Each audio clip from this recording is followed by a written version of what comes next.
जय माता दी दोस्तों, हम बात करते हैं 2024 शारदीय नवरात्र कब से प्रारंभ है तथा कलश रखने की क्या विधि है और 9 दिन माता की पूजा हमें कैसे करनी चाहिए। शारदीय नवरात्र 3 अक्टूबर गुरुवार से प्रारंभ है, इसलिए जो भी माताएं बहनें कलश की स्थापना करती हैं वह समय से कर लें।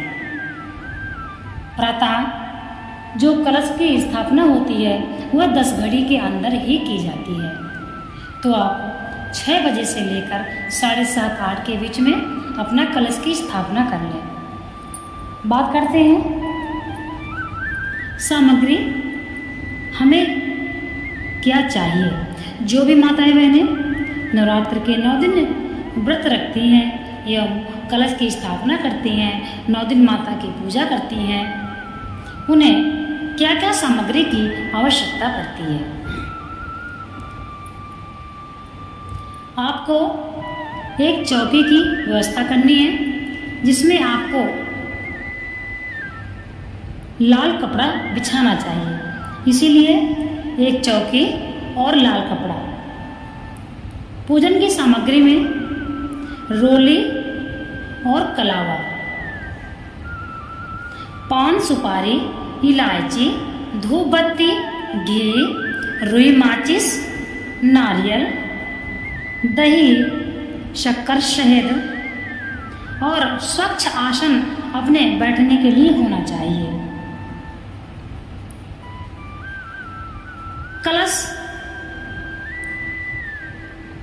आपको कैसा होना चाहिए।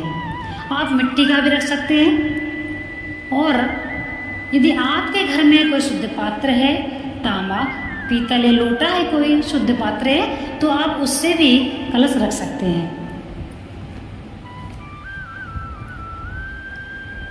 अब हम बात करते हैं माता रानी की 16 श्रृंगार भी आपको नवरात्रों में रखना चाहिए। जनेऊ, फूल, तुलसी, ये सब आपको एक दिन पहले ही जो सामग्री है वह एकत्रित कर लेनी चाहिए। माला, दूध, मिठाई जो आपको चाहिए, माता रानी के ज्वारा बोने के लिए जौ की व्यवस्था भी आपको करनी चाहिए। मिट्टी के सपेरे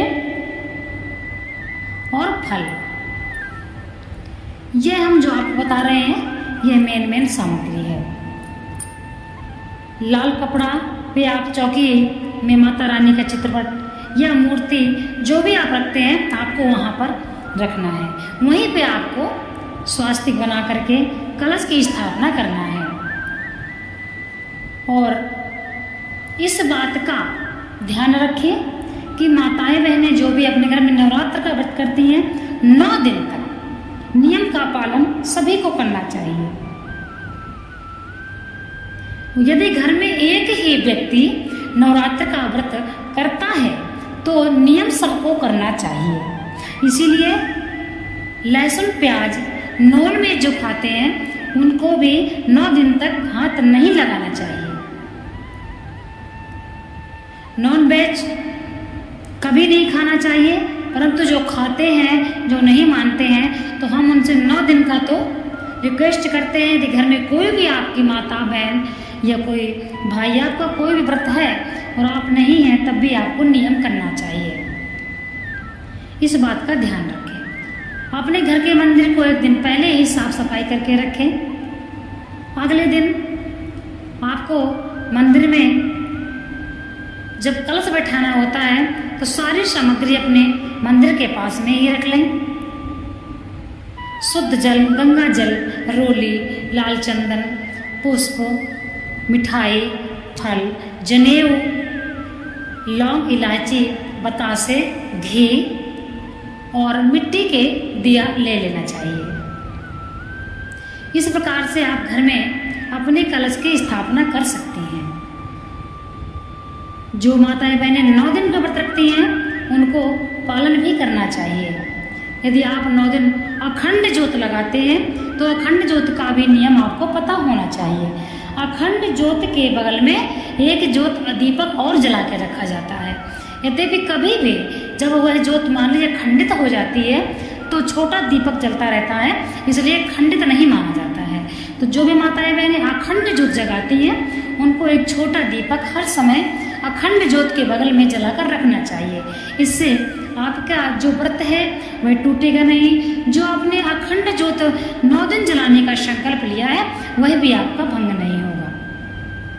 कभी भी अखंड ज्योत अकेले नहीं जलाई जाती है, उसका रीजन यही है, कभी आप ज्योत साफ करते हैं, आप उसकी बत्ती बढ़ाते हैं, इसीलिए उसको एक दीपक जला के रखिए।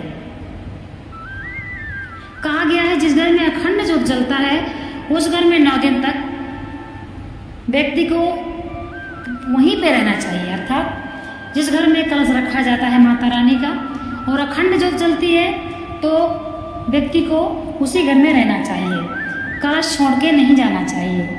अखंड ज्योत जला रहे हैं तो भी नहीं जाना चाहिए और शुद्धता का विशेष ध्यान रखें। 9 दिन माँ के अलग अलग जो भोग लगते हैं वह भी आप तैयार करें। पंचमेवा लेकर के पहले से ही रख लें माता रानी के लिए। और इलायची, लौंग तथा बतासे यह आपको निमित्त भोग लगाना है। पान और सुपारी, लौंग, इलायची यह आपको निमित्त रखना है। और यदि आप 9 दिन जो भी भोग लगाना चाहते हैं माता रानी को आप लगा सकते हैं। जो भी आप 9 दिन का संकल्प लिए हैं वह यह ध्यान रखें कि हमें कौन से नियम करना चाहिए। तो 9 दिन तक नास्तिक मनुष्यों से बात ना करें, किसी का दिल ना दुखाएं और माता रानी का ध्यान करें। कलश की स्थापना रखते हैं तो हो सके तो भूमि पर ही शयन करें। ऐसा यदि आपकी सामर्थ्य है तो आप भूमि पर शयन करें। कहते हैं जो व्यक्ति 9 दिन तक कलश रखते हैं, पूजन करते हैं, व्रत रखते हैं, वह भूमि पर शयन करते हैं, माता रानी का चिंतन करते हैं, माता रानी के नाम का जप करते हैं और अपने कलश मंदिर के ही पास बैठे रहते हैं। इसलिए इन बातों को आपको ध्यान देना चाहिए। लाल पुष्प, गुड़ैल का लाल पुष्प यदि आपको मिले तो आप उसको जरूर माता रानी पे अर्पित करें 9 दिन तक। लाल पुष्प माता रानी को बहुत पसंद है, माता रानी खुश होती हैं, इसलिए लाल पुष्प की भी व्यवस्था करें। सबसे पहले आप जब पहले दिन पूजन प्रारंभ करती हैं तो पृथ्वी पूजन से अपनी पूजा प्रारंभ करें। सबसे पहले हम पृथ्वी मैया की पूजा करते हैं, उनसे आज्ञा लेते हैं। तत्पश्चात हम कलशाधिष्ट देवता की पूजा करते हैं, यानी कलश की स्थापना करते हैं। इसके पश्चात हम गौरी गणेश की पूजा करते हैं, फिर समस्त देवताओं की पूजा करते हैं और ज्योत जगाते हैं। अखंड दीपक का ध्यान रखना चाहिए। यदि अखंड दीपक जब हम घी का लगाते हैं, जलाते हैं तो थोड़ा घी जम जाता है तो बुझने का डर रहता है, इसलिए आप तिल के तेल का भी जला सकते हैं। यदि आप घी का जलाते हैं तो उसको आपको ध्यान रखना चाहिए। इसलिए कहा गया है कि अखंड ज्योत नहीं छोड़ना चाहिए, क्योंकि अगर अखंड ज्योत हमारी बुझ रही है तो हम वहाँ पर होंगे तो देख पाएंगे और अपने अखंड ज्योत को सुधार पाएंगे। इसलिए अखंड ज्योत जो जलाते हैं उनको ध्यान देना चाहिए। ये नहीं है कि अखंड ज्योत घर में जल रहा है और आप कहीं घूम रहे हैं, कहीं भी आप अपना घंटों टाइम पास कर रहे हैं, ऐसा नहीं होना चाहिए। 9 दिन तक आपको हो सके तो अखंड ज्योत के पास ना किसी प्रकार का कलेश करें, ना ही तेज आवाज में बात करें, लहसुन प्याज तामसिक भोजन ना करें और अपने घर में बहुत ही शांति एवं सुकून रखें। इस प्रकार से जिस घर में कलश रखा जाता है इन बातों का ध्यान देना चाहिए।